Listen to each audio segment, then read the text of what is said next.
கொடைக்கானல் செண்பகனூர் பகுதியில் சுற்றி திரியும் செந்நாய்கள் கூட்டம், மலை கிராம மக்கள் பீதி.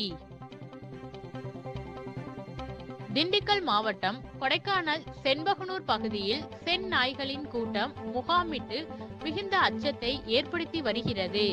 செந்நாய்களின் கூட்டத்தை இந்த பகுதியைச் சேர்ந்த பொதுமக்கள் வீடியோ எடுத்து சமூக வலைதளத்தில் வெளியிட்டுள்ளனர்.